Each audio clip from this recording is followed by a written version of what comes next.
Pemirsa, komplotan pelaku spesialis ganjal ATM digulung polisi di Cimahi, Jawa Barat. Sebelumnya aksi pelaku sempat terekam CCTV saat memperdayai korbannya di sebuah gerai ATM hingga viral.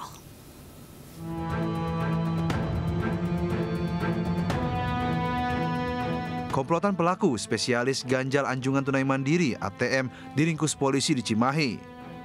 Sejumlah pelaku spesialis ganjal ATM ini disergap anggota Resmob Satreskrim Polres Cimahi. AF, seorang anggota kawanan spesialis ganjal ATM yang tengah melarikan diri, ditangkap di kawasan Subang. Polisi juga sudah mengamankan satu pelaku lain di dalam mobil. Tak butuh waktu lama, dua pelaku lainnya juga ditangkap di halaman parkir sebuah minimarket. Sebelumnya, kamera CCTV merekam AF saat beraksi di sebuah gerai ATM di Jalan Kerkhof, Cimahi. Setelah mendapat incarannya, pelaku segera beraksi dan membagi tugas masing-masing.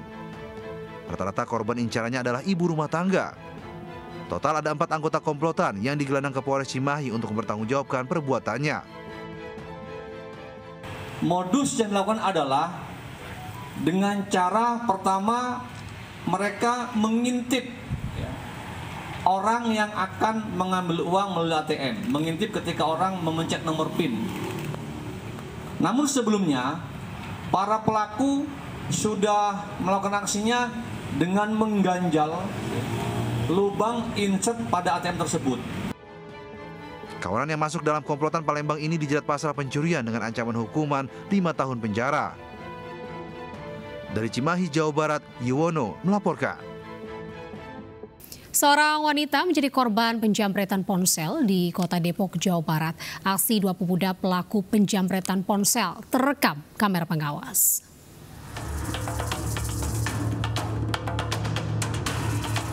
Dalam rekaman CCTV yang terpasang di salah satu masjid di Jalan Kirai, Tapos, Depok, terlihat kedua pelaku telah membuntuti korban, 2 orang wanita yang berboncengan sepeda motor Senin malam. Saat tiba di lokasi kejadian, yang saat itu sepi dan minim penerangan, seorang pelaku langsung melancarkan aksinya dengan merampas ponsel milik korban yang dibonceng sepeda motor oleh temannya. Pelaku secepat kilat putar arah dan melarikan diri. Menurut warga sekitar, peristiwa penjamretan diketahui warga usai korban berteriak sambil meminta pertolongan. Korban juga sempat jatuh karena syok ponselnya dijamret. Jadi dia tuh udah dibuntutin nih sama si pelaku, dibuntutin, pas udah di bawah itu langsung salah satu pelaku tuh turun, terus dijamret, dia langsung putar balik si pelakunya, dia langsung ngebut ke atas, langsung ke arah Cibinong. Usai menjamret ponsel milik korban, kedua pelaku melarikan diri ke Jalan Raya Tapos arah Cibinong. Warga mengatakan di kawasan Tapos rawan dengan aksi penjamretan. Sudah beberapa kali aksi penjamretan ponsel terjadi di kawasan tersebut, terutama malam hari. Dari Depok, Jawa Barat, Iyung Rizky melaporkan. Sementara itu, gara-gara nekat menjamret tas milik mantan pacar, seorang pria babak belur di amuk massa.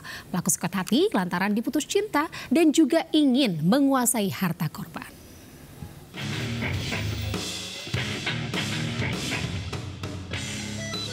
Nasib malang dialami AS, pelaku penjamretan tas mantan pacarnya. AS babak belur usai dihakimi massa, usai menjamret tas milik korban yang juga mantan pacarnya di Jalan Kartini, Desa Purbasari, Pangkalan Lada, Kota Waringin Barat. Aksi penjamretan motifnya karena pelaku sakit hati sebab diputus pihak oleh korban F yang juga mantan pacarnya. Korban tengah berboncengan motor dengan temannya, lalu tersangka mengejar dan memepet korban dengan sepeda motor. Namun saat sampai di Jalan Kartini, teman korban yang memboncengkan F berhenti. Keduanya pun terlibat cekcok mulut dengan pelaku.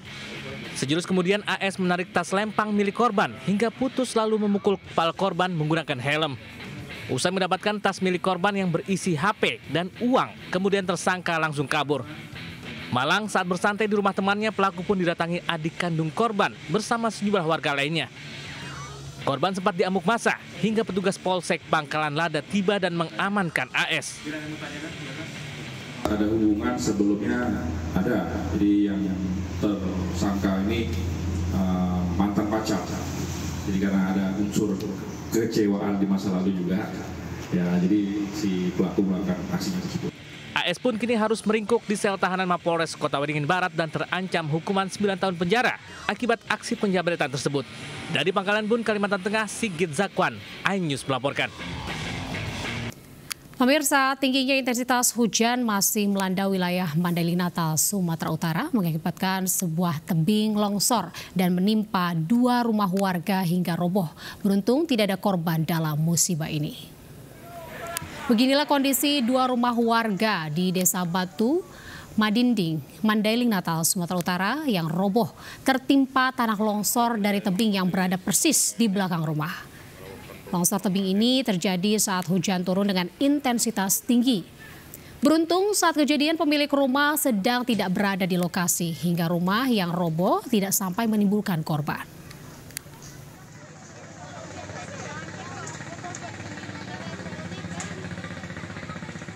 Pemirsa, mobil minibus milik KONI Kota Bekasi, Jawa Barat yang membawa rombongan guru terbakar di ruas tol Cipularang, Purwakarta, Jawa Barat. Dari sejumlah video amatir yang direkam pengguna jalan dan polisi, mobil minibus Elf terbakar di bahu tol Cipularang kilometer 85.600 sekitar wilayah Jatiluhur, Purwakarta. Beberapa kali suara ledakan terdengar dari minibus. Dalam sekejap, minibus milik KONI Kota Bekasi, Jawa Barat ini dipenuhi kobaran api. Beruntung, pengemudi serta 17 guru penumpang minibus selamat setelah berhasil keluar menyelamatkan diri.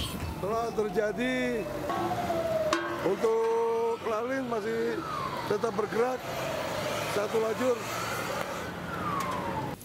Pemirsa, mantan Gubernur Papua Lukas NMB tutup usia di Rumah Sakit Angkatan Darat atau RSPAD Gatot Subroto, Jakarta Pusat. Lukas diduga meninggal dunia akibat sakit yang dideritanya sejak lama.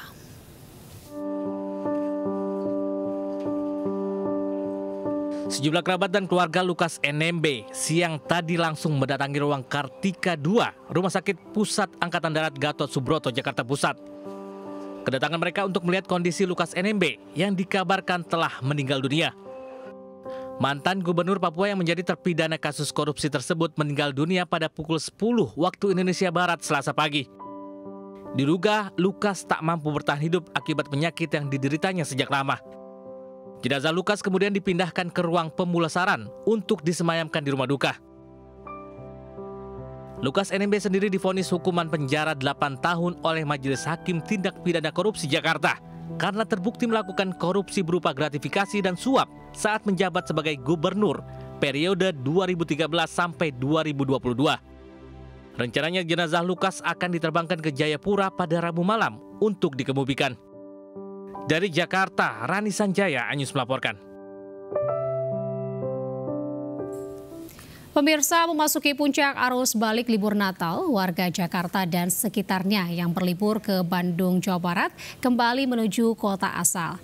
Di ruas tol Purbalenyi, kilometer 123, lonjakan jumlah kendaraan dari arah Bandung menuju Jakarta terus meningkat sejak Selasa petang hingga malam.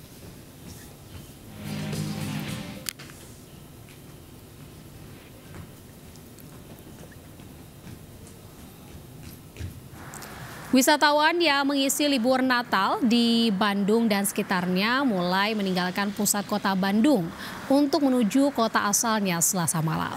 Akibatnya antrean panjang kendaraan dari arah Bandung menuju Jakarta pun terjadi di kilometer 123 ruas tol Purbalenyi, Cimahi, Jawa Barat. Kendaraan-kendaraan ini umumnya menuju kota Jakarta dan sekitarnya seperti Bekasi, Depok, Tangerang, dan Bogor. Lonjakan kendaraan arus balik libur Natal ini terus terjadi hingga tengah malam.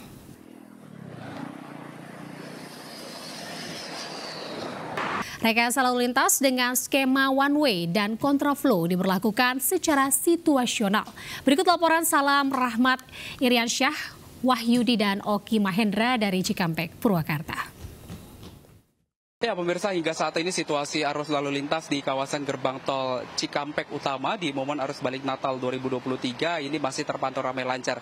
Meskipun terjadi peningkatan jumlah volume kendaraan yang melintas untuk arah Jakarta lantaran hari ini diprediksi menjadi puncak arus balik Natal 2023 yang mana hingga kini tercatat lebih dari 23.000 kendaraan mengarah ke arah Jakarta.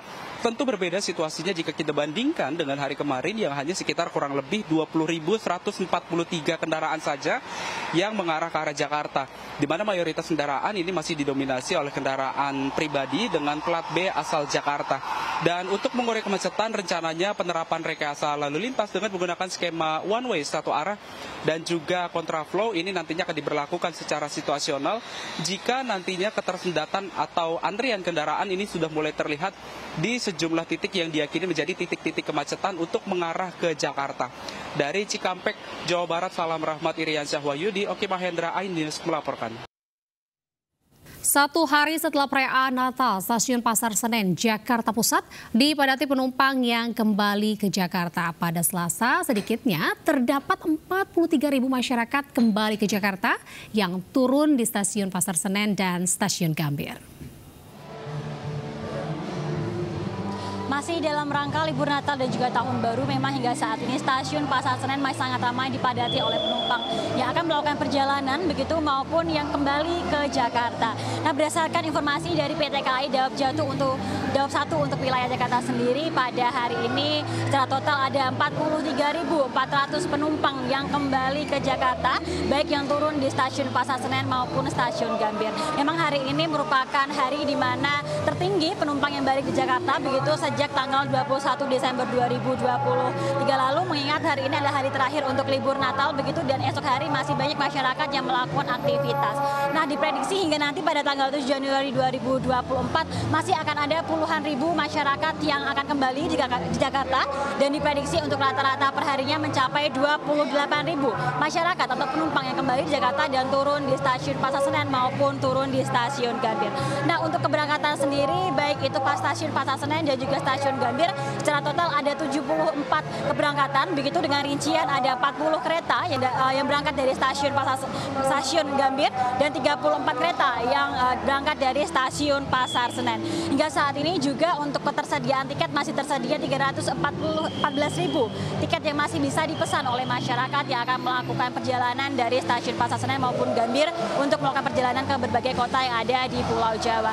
Dan bagi masyarakat yang ingin membeli tiket bisa langsung membeli tiket melalui website KAI maupun aplikasi pihak ketiga lainnya. Dari Jakarta, Amri Narida, Ilham Zakarsi, iNews melaporkan. Kita ke informasi selanjutnya, pemirsa. Memberi makan harimau benggala menjadi atraksi istimewa bagi ribuan wisatawan yang berkunjung di Taman Marga Satwa Ragunan, Jakarta Selatan. Sementara itu, kawasan Ancol dipadati pengunjung yang menghabiskan masa libur Natal dan Tahun Baru.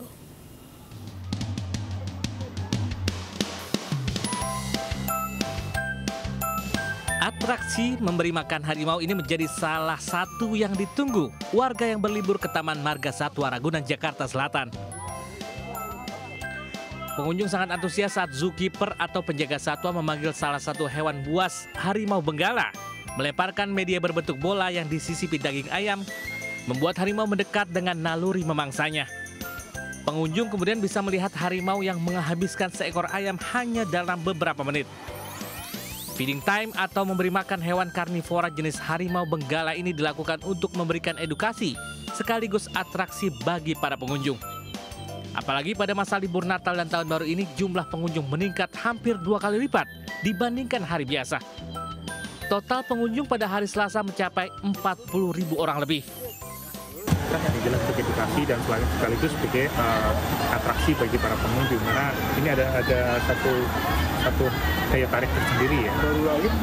Kita memang sengaja tidak melakukan interaksi antara hewan dengan manusia, karena pertama yang pertama kita jaga adalah bahwa ini adalah konservasi satwa liar, enggak.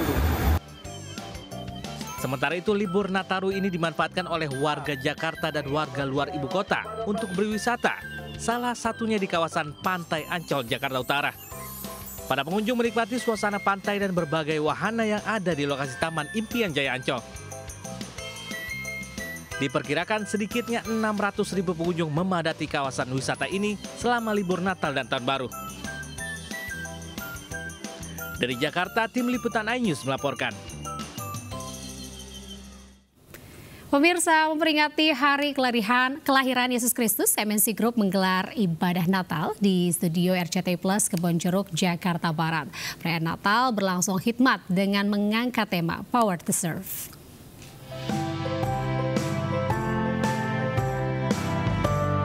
Beragam lagu pujian Natal terdengar sangat hikmat dalam perayaan ibadah Natal MNC Group di studio RCTI Plus Kebonjeruk, Jakarta. Mengusung tema Power to Serve atau kekuatan dalam melayani, momen Natal kali ini diharapkan menjadi bahan introspeksi diri dalam memahami arti seorang pemimpin yang berbuah melayani di tengah-tengah masyarakat. Pemimpin itu bukan hanya direktur utama, tapi manajer ataupun supervisor selama dia punya anak buah itu namanya pemimpin. Tentu pada level yang berbeda, tapi kita harus mampu melayani. Melayani yang benar itu adalah buahnya yang baik. Natal kali ini semoga damai Natal ada di dalam hati kita semua. Jadi biar Natal jadi sebuah pengingat bahwa kita mestinya memang melayani seperti Yesus melayani, jadi bisa jadi berkat buat banyak orang. Dibalut dengan drama musikal, momen Natal sekaligus menjadi kebahagiaan dan syukur bagi MNC Group yang terus bertumbuh hingga akhir tahun 2023. Kita siap menyambut 2024. Tapi ya pesan yang kita bisa dapatkan dari Natal tahun ini adalah kita siap lebih melayani secara pribadi, secara perusahaan, dan juga mungkin sebagai pemimpin, sebagai dimanapun kita bagian dari masyarakat, kita mendapatkan kuasa. Semangat Natal diharapkan membawa sukacita dan kedamaian di hati masing-masing. Selamat Natal 2023 dan selamat menyambut tahun 2024. Dari Jakarta, Esra Ambarita, Damar Wicaksono, iNews melaporkan. Caleg Partai Perindo merayakan Natal bersama para pendeta di Kabupaten Kediri, Jawa Timur. Sementara itu di Kabupaten Temanggung, Jawa Tengah, Caleg Partai Perindo bernomor urut 16 ini menghadiri peringatan Hari Ibu Pendopo Pangayoman, Temanggung. Caleg DPR RI Dapil 6 Jawa Timur nomor urut 2 dari Partai Perindo, Jenny Latumahina, menggelar perayaan Natal dan Tahun Baru bersama ratusan pendeta dari wilayah Kabupaten Kota Kediri dan sekitarnya. Selain mensosialisasikan program kerja Partai Pimpinan Haritanu Sudibyo, pertemuan ini sekaligus mendengarkan aspirasi dan masukan dari para pendeta dan rohaniawan. Harapan saya nanti Partai Perindo ketika caleg-caleg ini nanti dipilih, jangan lupa bahwa semua yang terjadi dalam hidup kita itu titipannya Tuhan, lakukan yang terbaik, tidak ada korupsi, tetap. Ya, pastinya dengan harapan supaya caleg-caleg yang ada di gereja-gereja tersebut, di dapil-dapil tersebut bisa didukung oleh semua pendeta hamba-hamba Tuhan yang hadir, dan kami melihat mereka memberikan respon yang sangat baik bagi Partai Perindo. Sementara itu, Ketua DPP Partai Perindo Bidang Hankam dan Siber Susaning Tias Nevo Handayani Kertopati menghadiri puncak peringatan Hari Ibu di Pendopo Pengayoman, Temanggung. Peran ibu dinilai sangat penting bagi pertumbuhan, keberlanjutan dan pendidikan seluruh anak-anak Indonesia. Selamat Hari Ibu kepada seluruh ibu Indonesia yang hebat. Semoga perempuan Indonesia, ibu Indonesia semakin menjadi panutan dan memberikan pendidikan yang baik kepada putra-putrinya, bebas stunting. Sehingga insya Allah ke depannya akan terciptalah generasi-generasi muda yang hebat dengan melalui tangan-tangan ibu-ibu yang hebat. Peringatan Hari Ibu di Kabupaten Temanggung menjadi bentuk apresiasi kepada para ibu yang berperan penting dalam menciptakan generasi Indonesia Emas 2045. Tim Liputan iNews melaporkan. Pemirsa bingung mau kemana habiskan libur akhir tahun? Mampirlah ke wahana air ikonik dengan sensasi berbeda di Kabupaten Bandung Barat. Ya, di sini pengunjung bisa bermain air dengan menggunakan teknologi sensorik sentuhan tangan. Penasaran? Berikut liputannya untuk Anda.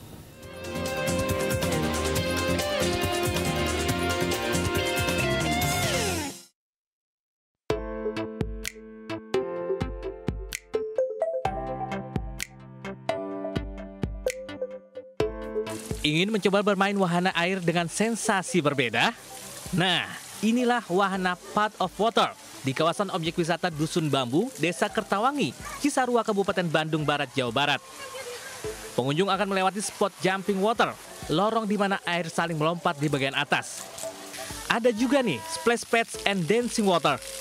Air bisa bergerak sesuai pola dengan memainkan tombol sensor. Dengan sentuhan tangan, air akan berdansa meliuk-liuk. Yang terakhir, pengunjung bisa menikmati air terjun raksasa buatan yang menakjubkan dengan lebar 52 meter dan tinggi 12 meter. Pengunjung antusias bersuah foto dengan latar spot non-instagramable. Perpaduan sains, permainan air dan wisata menjadi part of air ini menjadi destinasi menarik bagi pengunjung. Mengisi liburan dengan keluarga yang serba pakai sensor. Ini unik, menyenangkan.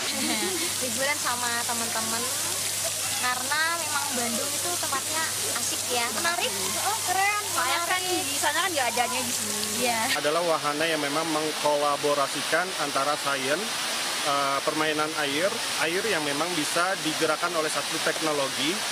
Dan saat di tempat tersebut kita bisa menghirup udara yang jauh lebih baik. Untuk tiket masuk wahana ini, pengunjung perlu merogoh kocek Rp50.000 saja. Dari Bandung Barat, Jawa Barat, Yuwono Wahyu, iNews melaporkan. Setelah puas bermain air, nah di sini pemirsa pasti lapar kan ya. Jadi bagi Anda pecinta seafood, cobalah mencicipi olahan kepiting bakar asap saus kecombrang di Bandung. Perpaduan daging kepiting jumbo dengan campuran bumbu rempah tradisional semakin menggugah selera.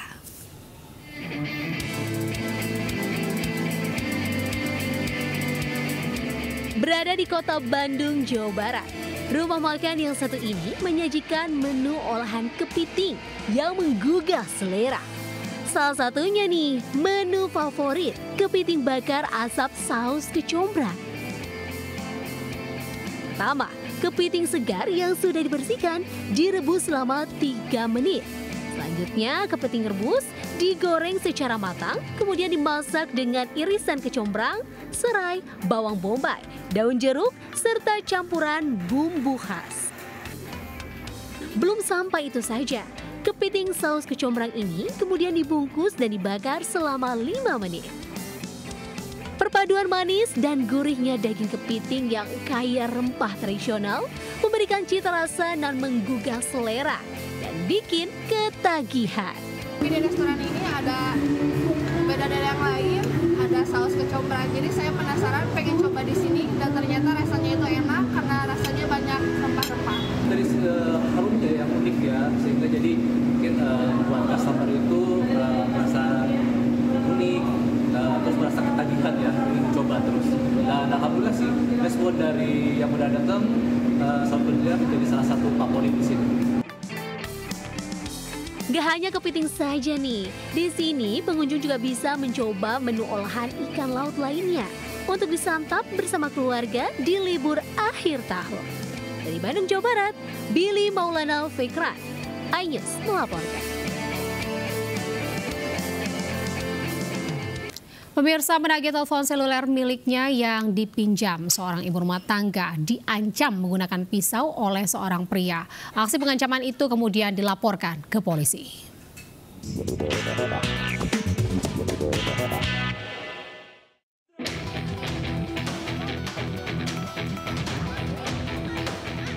Aksi pengancaman yang dilakukan seorang pria menggunakan senjata tajam terhadap seorang ibu rumah tangga ini terjadi di Jalan Kimorogan, Gang Banten, Kecamatan Kertapati, Palembang, Sumatera Selatan. Aksi pengancaman yang direkam korban ini pun viral di media sosial. Pelaku yang emosi membawa senjata tajam jenis pisau sambil mengancam akan menusuk korban. Korban yang ketakutan berusaha menyelamatkan diri masuk ke dalam rumah. Beruntung aksi pengancaman berhasil dilerai sejumlah warga sekitar. Motif pengancaman lantaran pelaku kesal ditagih korban soal telepon seluler korban yang dipinjam oleh pelaku. Pelaku diketahui meminjam ponsel korban selama 1 bulan dan belum juga dikembalikannya. Pakai senjata tajam. Itu masalahnya apa itu? Melari ke HP. Oh, ke HP. Oh, gimana awalnya? Awalnya Doni kan melari ke HP aku. Nah, aku garilah ke rumah orang tuanya. Terus orang tuanya nih ngomong ujungnya, "Age minta waktu 1 bulan." Ujungnya. Sudah 1 bulan. Nah, tak katik lah gerakan. Usai kejadian, korban telah melaporkan pengancaman tersebut ke SPKT Polrestabes Palembang dan pelaku dalam pengejaran pihak kepolisian. Dari Palembang, Muhammad David melaporkan. Pemirsa, memperingati Hari Ibu, puluhan pasangan muda hingga parubaya mengikuti prosesi nikah massal bernuansa adat Betawi di Masjid Said Naum, Kebon Kacang, Tanah Abang, Jakarta Pusat. Pernikahan yang terselenggara ini gratis untuk para warga prasejahtera.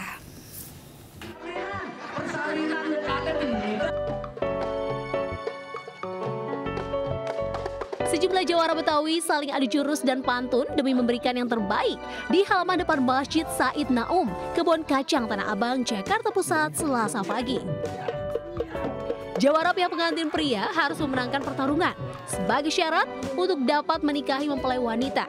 Inilah yang disebut palang pintu untuk tradisi adat Betawi sesuai dengan tema nikah massal kali ini. Acara yang digagas dan diselenggarakan oleh Yayasan Nurani Insani Jakarta ini gratis dalam rangka memperingati Hari Ibu 22 Desember lalu.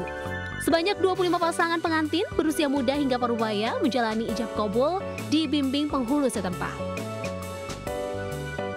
Untuk peserta nikah massal berasal dari keluarga prasejahtera yang berprofesi sebagai petani, buruh kasar atau pernah menikah namun belum tercatat di KUA. Oleh Lembaga Amil Zakat Mandiri Amal Insani. Jadi ini bagian dari kegiatan mereka bahwa zakat infak sedekah itu bisa untuk memfasilitasi masyarakat yang salah satunya adalah memenuhi maqasidus syariah. Ya, pengantin berdua harus ada, yang kedua jelas walinya juga harus ada, sehingga kemudian jelas dan kegiatan kayak gini jadi orang-orang yang lain juga bisa kebantu gitu Pak. Ya, jadi orang-orang yang nggak punya yang bisa membantu ini semua lah. Alhamdulillah sih. Sejumlah pasangan pengantin mengaku bahagia, bersyukur bisa menikah secara gratis, sah dan tercatat di KUA. Di Jakarta Pusat, Rani Sanjaya melaporkan. Petugas damkar dan penyelamatan kota Bengkulu mengevakuasi seekor ular piton sepanjang 9 meter. Ular dievakuasi dari lubang tempat yang bersarang yang diduga hendak memangsa ternak kambing warga.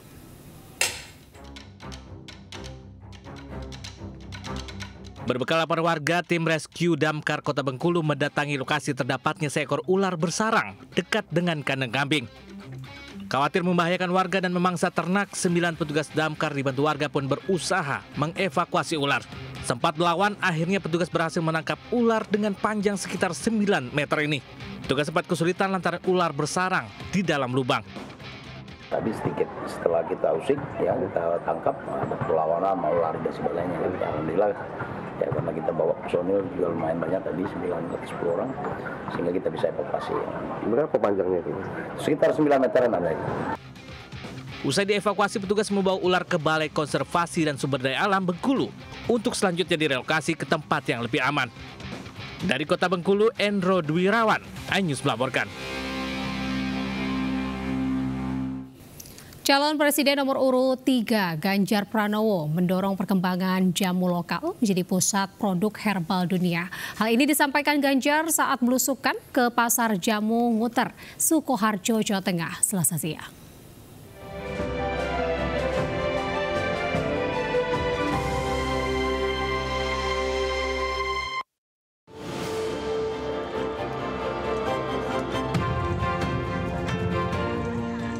Usai menikmati libur Natal dengan berkunjung ke rumah masa kecilnya di Tawangmangu, Jawa Tengah, Capres Partai Perindo Ganjar Pranowo kembali melakukan safari politiknya. Kali ini Ganjar belusukan ke Pasar Jamu Nguter, Sukoharjo. Ganjar pun menghampiri kios-kios jamu dan mendengarkan keluhan serta aspirasi yang disampaikan para pedagang. Mayoritas para pedagang mengeluhkan perizinan dan fasilitas dalam upaya mengembangkan produk jamu, khususnya pendirian koperasi. Ganjar pun menegaskan akan memberikan fasilitas pendirian koperasi serta mendorong perkembangan jamu lokal menjadi pusat produk herbal dunia. Kantor-kantor kedutaan juga bisa berbicara. Bahkan tadi ada cerita banyak importer jamu bentuknya sudah kapsul. Untuk permintaan pasti dari sana dan kapsulnya nggak ada mereknya. Terus dimerekin. Kita menduga-duga saja, jangan-jangan di sana kemudian dilabeli dengan dalih organik gitu kan, herbal, dikirim ke sini dan harganya menjadi mahal. Nah ini penting untuk membranding dengan kawan-kawan para duta besar ya. Kalau kantor-kantor duta besar kemudian jadi outletnya, sehingga ada tamu-tamu disuguhi jamu, lalu dia menceritakan. Ada storytelling tentang jamu, rasa-rasa ini bagian promosi yang cukup bagus gitu.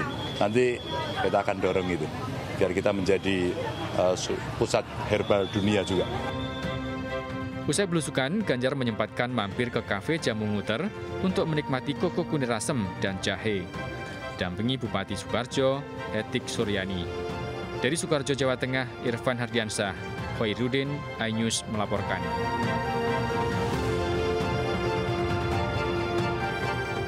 Manfaatkan libur Natal, Alam Ganjar berkunjung ke kawasan Kota Lama Semarang Senin malam.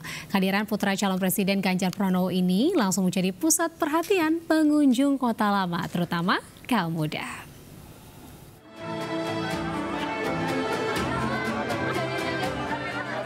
Kehadiran Muhammad Zinedin Alam Ganjar di kawasan Kota Lama Semarang menjadi perhatian ratusan pengunjung yang mengisi libur Natal ke Kota Lama Semarang. Tidak hanya sekedar melihat keindahan Kota Lama Semarang, Alam Ganjar juga berinteraksi dengan para pengunjung, bahkan menyumbangkan sejumlah lagu di arena live musik yang meramaikan kawasan Kota Lama Semarang. Asik banget sih, soalnya pas aku masih di Semarang itu udah kelihatan lah kayak wih gitu, tanda-tanda mau ke arah sini, tapi udah lama nggak ke daerah sini ngelihat rasa kreativitasnya tuh ada. Jadi bagaimana kita bisa mengasimilasikan antara budaya lama dan budaya baru yang modern, yang sangat pop, yang biar dia gantungin anak muda, tempat nongkrongnya asik banget. Harapannya ini bisa berkembang terus sampai ke depannya dengan ruang berekspresi yang semakin lebih banyak lagi. Selain melihat keindahan Kota Lama, Alam Ganjar juga menyempatkan mengunjungi galeri industri kreatif yang menjadi tempat penjualan barang-barang antik. Dari Semarang, Dimas Yuli, iNews melaporkan.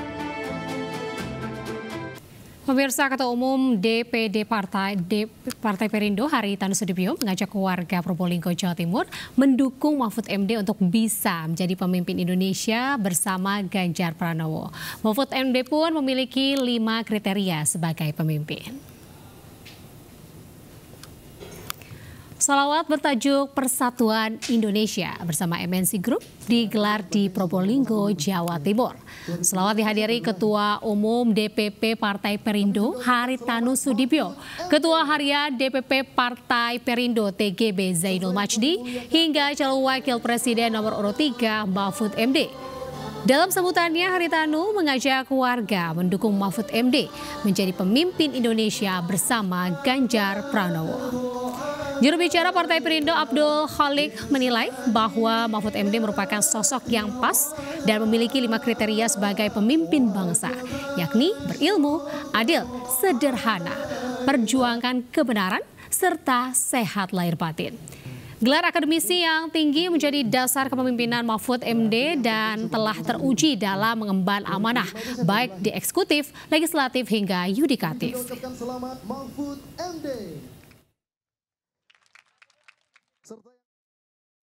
Saya kira dari kriteria yang ada, memang Pak Mahfud MD melihat realitasnya adalah sesuai dengan kriteria sebagai pemimpin. Oleh karena itu maka Partai Perindo tidak ragu untuk memberikan dukungan dan sekaligus juga memberikan dukungan dan sekaligus juga memberikan kepercayaan untuk beliau duduk sebagai calon wakil presiden. Pemirsa, dukungan bagi pasangan Capres dan Cawapres Ganjar Pranowo Mahfud MD terus mengalir dari berbagai kalangan. Kali ini dukungan terhadap pasangan nomor urut 3 itu datang dari barisan Tuan Guru Muda Nusantara di Lombok Tengah, Nusa Tenggara Barat.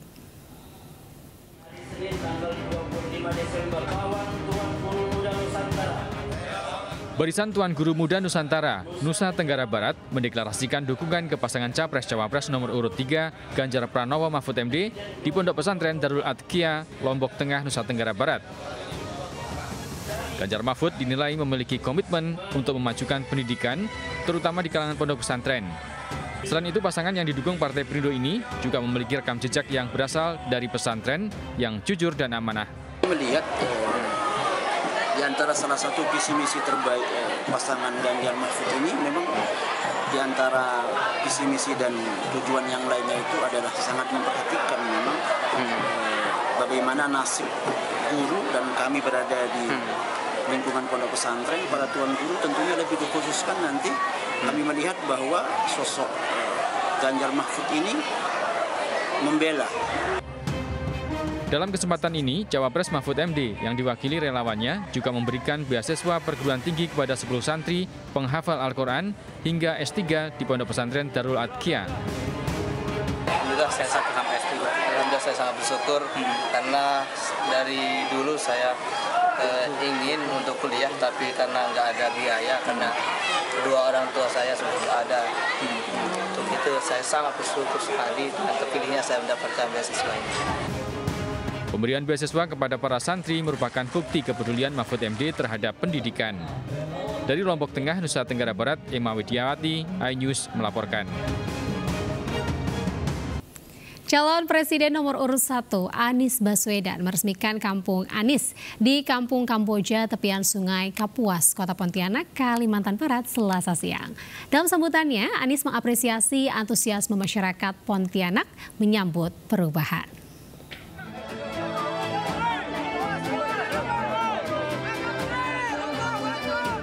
Disambut antusias para pendukungnya di Pontianak, Kalimantan Barat, Anies Baswedan menyapa masyarakat Kota Pontianak, khususnya warga tepian Sungai Kapuas, Pontianak. Di hadapan para pendukungnya, Anies mengucapkan terima kasih kepada masyarakat Kota Pontianak yang antusias menyambut perubahan. Apalagi yang berkumpul di sini merupakan masyarakat yang menginginkan Indonesia adil dan makmur untuk semuanya. Sehingga saat Anies berada di Kampung Kamboja atau Kampung Anies, kampung ini akan menjadi percontohan untuk program pengelolaan kampung yang warganya difasilitasi dengan baik untuk hajat hidupnya. Adapun hal yang akan dilakukan Anies adalah menghilangkan kekumuhan di kampung-kampung dengan program pengelolaan kampung yang memiliki sekolah-sekolah yang dekat, puskesmas bagus lengkap, memiliki tempat bermain anak yang gratis, serta memiliki pasar yang ramai. Bagian dari perjuangan perubahan untuk Indonesia adil makmur bagi semua. Untuk itu, Anies mengajak semua untuk ikut andil dalam pemilu 2024 dengan datang ke TPS dan memilih nomor urut 1. Karena perubahan tersebut hanya dapat diwujudkan jika Amin dipercayakan rakyat untuk memegang kewenangan. Dari Pontianak, Uun Yuniar, iNews melaporkan. Sementara itu pemirsa, calon Presiden nomor urut 2 Prabowo Subianto menghadiri peringatan tsunami dan bersilaturahmi dengan tokoh masyarakat Aceh. Prabowo yang didampingi Presiden ke-6 Susilo Bambang Yudhoyono dan Ketua Umum Partai Demokrat Agus Harimurti Yudhoyono mengungkapkan memiliki ikatan emosional antara dirinya dan Aceh dan berjanji jika menjadi presiden akan berbuat lebih baik lagi untuk Aceh.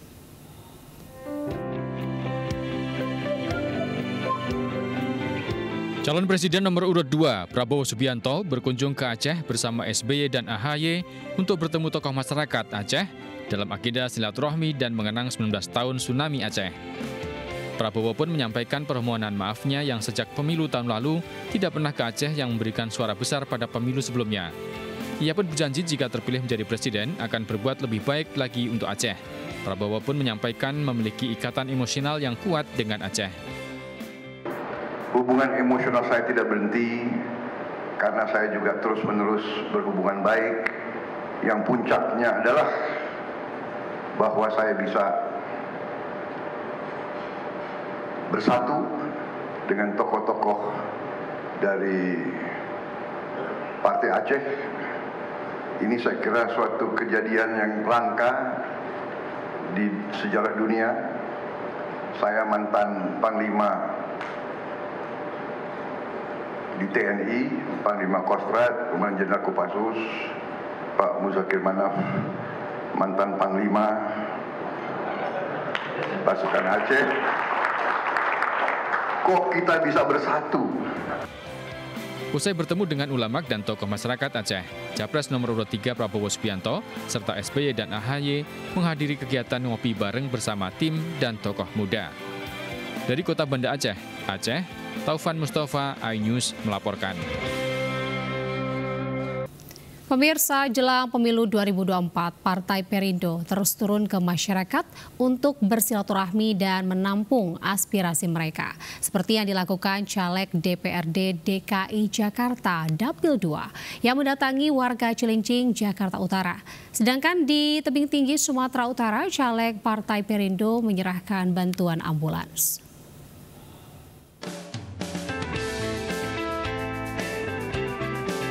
Ketua DPD Partai Perindo Jakarta Utara yang juga maju sebagai calon legislatif DPRD DKI Jakarta Dapil 2, Antonius Rianto Saputro, sapa warga dan kaum milenial di Jalan Kepodang, Cilincing, Jakarta Utara.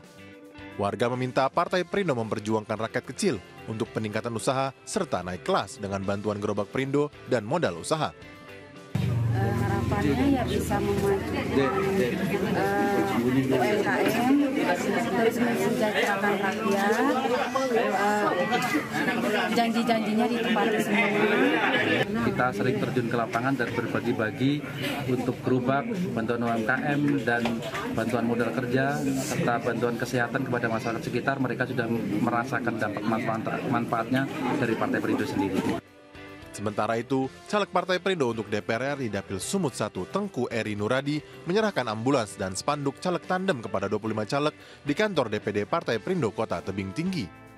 Mantan Gubernur Sumatera Utara ini juga meminta para caleg segera merekrut saksi untuk mengawal suara partai di TPS. Tentunya ini jangan dianggap enteng ya, karena kita berharap semua TPS kita itu sudah harus ada saksi, dengan catatan saksi itu memang adalah penduduk yang ada di TPS tersebut ya. Tentunya sejalan dengan program partai, kita akan terus membahu-membahu sampai ke tingkat pemilih di TPS agar apa yang ditargetkan oleh DPP tiap-tiap tingkatan itu memperoleh satu fraksi itu bisa tercapai. Para caleg Partai Perindo juga terus mensosialisasikan program Partai Perindo ke tengah masyarakat dan menyampaikan visi misi Capres-Cawapres nomor urut 3 Ganjar Pranowo Mahfud MD. Tim Liputan iNews melaporkan.